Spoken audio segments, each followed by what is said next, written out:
ఒకటి తింటే కడుపు నిండదు, తిన్న కొద్దీ తినాలనిపిస్తుంటుంది. మనం స్వీట్ షాప్కి వెళ్తే ఒక 2 3 తెస్తాం, ఒక 4 తెస్తాం, నువ్వు ఒకటి నేను ఒకటి అనేలోపే అవి అయిపోతుంది. అబ్బా తినేలోపు ఇంకోటి తింటే మస్తు ఉండరా అనిపిస్తుంటుంది తిన్నాక. అదే కాలాజామున్. హలో అండి, hi, welcome back to my channel. ఈరోజు అయితే నేను పక్కా స్వీట్ షాప్ స్టైల్ కాలాజామున్ అయితే చూపిస్తున్నానండి. ఇది పక్కా స్వీట్ షాప్ స్టైలేనండి, ఇలానే చేస్తారు. ఒకసారి అయితే మీరు చూడండి, వీడియో చూసి పూర్తిగా చూసి అలానే వచ్చిందో లేదో నాకైతే కామెంట్ చేయండి. మీ ప్రతి ఒక్క కామెంట్ నాకు చాలా ఇంపార్టెంట్ అండి, అందుకనే మరీ లైక్ చేయండి, షేర్ చేయండి, సబ్స్క్రైబ్ చేసుకోండి అని చెప్తున్నా. కొంచెంగా ఇబ్బంది పడకుండా అయితే లైక్ చేసుకోండి, సబ్స్క్రైబ్ చేసుకోండి. ఇప్పుడైతే మాటలు అయితే మస్తు మాట్లాడేసిన కదా, ఇప్పుడైతే వీడియోలోకి వెళ్ళిపోదాం. ఫస్ట్ అయితే పాకం రెడీ చేసుకోవాలండి. అడుగు మందంగా ఉన్న బగోన పెట్టుకొని అందులో 2 గ్లాసులు వాటర్ వేసుకొని చక్కెర అయితే వేసుకోవాలి. ఒక 1/2 kg చక్కెర అయితే నేను వేసానండి. మనకు స్వీట్ ఎక్కువ కావాలంటే ఇంకెక్కువ వేసుకోవచ్చు, మనం ఎలా తింటే అలా వేసుకోవాలి. నేనైతే 1/2 kg వేసుకున్నా, మనకు ఎక్కువ కావాలంటే ఇంకొక 1/2 కప్ అలా వేసుకోండి. పాకం రెడీ అయ్యే వరకు నెక్స్ట్ ప్రాసెస్ చూద్దాం. ఇక్కడైతే నేను 1/2 kg కోవా తీసుకున్నానండి. ఇప్పుడైతే కోవాని మంచిగా కలుపుకోవాలండి, ఇంత కూడా ఉండలు లేకుండా చేసుకోవాలి. ఎలా చేయాలో చూపిస్తా. ఇలా పక్కకు పెట్టుకొని కొంచెం కొంచెం తీసుకోవాలండి. ఇలా కొంచెం కొంచెం తీసుకొని సాఫ్ట్గా, ఇంత కూడా ఉండలు లేకుండా నేను చూపిస్తున్నా కదా అలా చేసుకోవాలండి. మెయిన్ ఇవేనండి, ఇవన్నీ పర్ఫెక్ట్ చేసినామంటే మన గులాబ్ జాములు అనేది పక్కా స్వీట్ షాప్ స్టైల్ వస్తుంది. ఇలా సాఫ్ట్గా ఓపికతో మంచిగా సాఫ్ట్గా ఇలా చేసేసుకోవాలి. ఉండలు అస్సలు ఉండొద్దండి, మరీ చెప్తున్నా. ఇవి గిట్టంగా పోయిందంటే గులాబ్ జాములు మొత్తం బిస్కెట్ అయిపోతాయి. ఇక్కడ మీరు సాఫ్ట్ చేయకపోయినా అట్లనే వేసేసిన మొత్తం ఖరాబ్ అయిపోతాయి. ఇలా మొత్తం కలుపుకొని పక్కకు పెట్టుకోవాలండి. ఇక్కడైతే పాకం రెడీ అవుతుంది. ఒక 4 ఇలాచీలు దంచి వేసేసుకోవాలి. నెక్స్ట్ ప్రాసెస్ చూద్దాం. ఇక్కడ పన్నీర్ తీసుకున్నానండి. పన్నీర్ మంచిగా తురుముకోవాలి. ఇలా మంచిగా పన్నీర్ కూడా తురుముకోవాలి.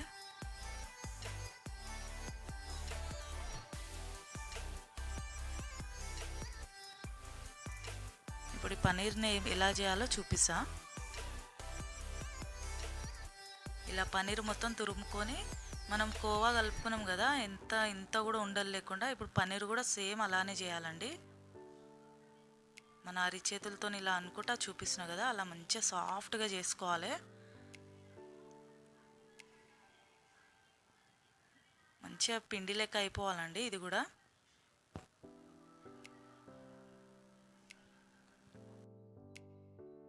ఇలా పన్నీర్ని మొత్తము ఇలా చేసి అయితే పక్కకు పెట్టుకోవాలండి. నెక్స్ట్ ప్రాసెస్ చూద్దాం. ఇక్కడైతే కోవా వేసుకోవాలి ఒక బౌల్లో. అందులోనే పన్నీర్ తురిమి మనం పిసికినాం కదా, ఆ పన్నీర్ కూడా వేసేసుకోవాలి.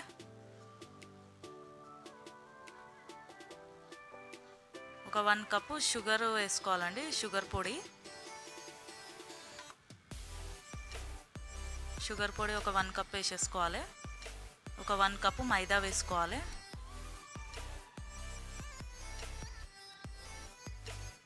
ఒక 1/2 టేబుల్ స్పూన్ వంట సోడా వేసుకోవాలి. ఇప్పుడు మంచిగా కలుపుకోవాలండి ఇదంతా. మనం పిండి ఎలా కలుపుతామో చపాతీ పిండి అలా కలుపుకోవాలి మంచిగా.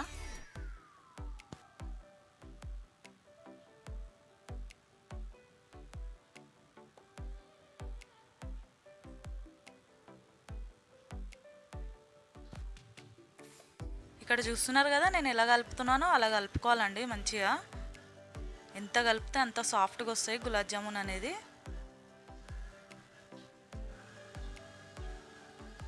ఇలా మంచిగా విసుక్కొని పక్కకు పెట్టేసుకోవాలి. ఇప్పుడైతే ఇది తీసుకోవాలి, ముద్ద తీసుకొని ఒక కవర్లోకి వేసుకోవాలండి.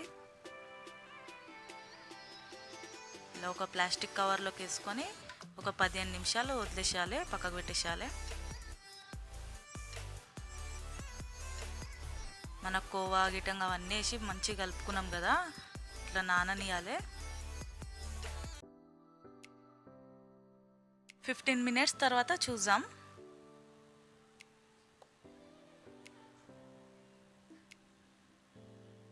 ఇలా మళ్ళీ కవర్లోకి తీసేసి మళ్ళీ ఒకసారి పిసకాలండి.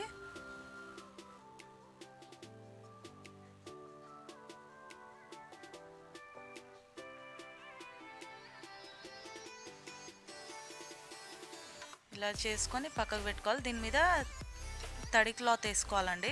మనము చేస్తుంటే ఎండిపోతుంది కదా, మనకు ఎప్పుడు కావాలో అప్పుడు తీసి చేసుకోవాలి. ఇప్పుడు మళ్ళీ ఒకసారి విసికి నేను ఎలా చేయాలో చూపిస్తాను. ఇలా కొంచెం కొంచెం తీసుకొని మనకు బాల్స్ షేప్లో కావాలంటే అలా చేసుకోవచ్చు, సిలిండర్ షేప్లో చేసుకోవచ్చు. ఇప్పుడు నేనైతే సిలిండర్ షేప్లోనే చేస్తున్నానండి. కాలా జామున్ అలానే ఉంటాయి కదా, ఇలా మంచిగా రౌండ్గా వేసుకోవాలి. ఇప్పుడు రౌండ్గా చేసుకున్నా కదా, మళ్ళీ ఇలా స్ట్రైట్గా అంటే సిలిండర్ షేప్ అయిపోతాయండి. ఇలా చేసుకోవాలి. మంచిగా విసుకుంటేనే ఇట్లా సాఫ్ట్గా వస్తాయండి, లేకపోతే మనం చేస్తుంటేనే ఇరిగిపోతుంటాయి. ఇట్లా లైన్స్ గిట్టంగా వచ్చినాయి అంటే మనం నూనెలో వేసినాక ఖరాబ్ అవుతాయి. ఇప్పుడైతే నూనె వేడిగా పెట్టేసిన.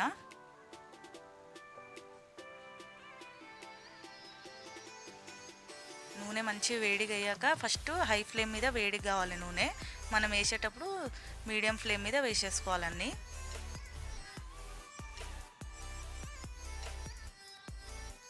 ఇలా అన్ని గులాబ్ జాములు వేసేసుకోవాలి ఒక్కొక్కటి. ఇలా అన్నీ వేసేసుకున్నాక మనము కలపొద్దండి, ఇలా చెంచా పెట్టి ఖాళీ నూనెని కదిలియాలి. గులాబ్ జాములని ఏమనొద్దు, ఇరిగిపోతాయి. మామూలుగా నూనెని ఇలా కలుపుతుంటే ఆటోమేటిక్ గులాబ్ జాములు అనేది మంచిగా ఇట్లా అటు ఇటు అయిపోతాయి. మనం అలానే వదిలేసినామంటే కింద అడుగుకి మా గులాబ్ జాములు అంటుకుంటాయి. జస్ట్ చెంచాతో ఇలా అనేసేయాలి. మంచిగా మనకు ఏ కలర్ కావాలో ఆ కలర్ వచ్చేంత వరకు, కాలా జామున్ కదా బ్లాక్ వచ్చేంత వరకు మంచిగా వేయించుకోవాలి. మంచిగా మీడియం ఫ్లేమ్ మీద వేయించుకోవాలి. ఇక్కడ చూస్తున్నారు కదా కలర్ మారింది. ఇంకో కొంచెం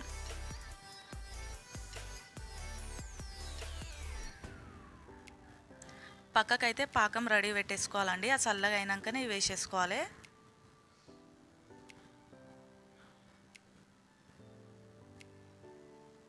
ఇక్కడ చూస్తున్నారు కదా, ఇలా ఈ స్టేజ్లో ఉన్నప్పుడు తీసేసుకోవాలండి.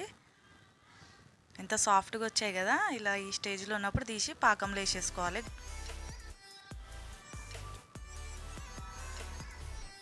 ఇలా అన్నీ చేసేసుకొని అందులో పాకంలో వేసేసుకుందాం. ఇంకోసారి చూపిస్తా అండి, చూడండి.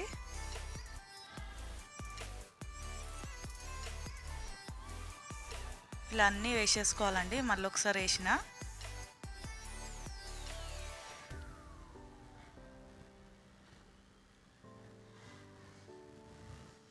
మంట మాత్రం మీడియం ఫ్లేమ్ మీదనే ఉండాలండి. అస్సలు మంట పెద్దగా పెట్టొద్దు, పైన మాడిపోతే లోపల పచ్చిగా ఉంటాయి.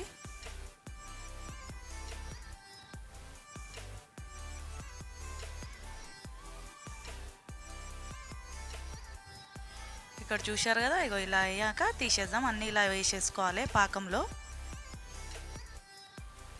అన్నీ ఇలా పాకంలో వేసేసుకోవాలండి. చూశారు కదండి, ఎంతో టేస్టీ కాలా జామున్ అయితే రెడీ అయిపోయింది. నచ్చిందా? నచ్చితే మీరు కూడా ట్రై చేయండి, చాలా బాగా వస్తాయి. నేను ఇక్కడ ఒక ప్లేట్లో ఒక 1/2 అవర్ 1 అవర్ తర్వాత తీసానండి. మస్తు ఉంది. అసలు మనకు స్వీట్ షాప్లో ఎలా ఉంటుందో సేమ్ అలానే ఉందండి. మీకు కూడా చూడండి, చూస్తేనే అర్థమవుతుంది. అలా వచ్చిందో రాలేదో నాకైతే కామెంట్ చేసి అయితే చెప్పండి. ఓకే అండి, బాయ్.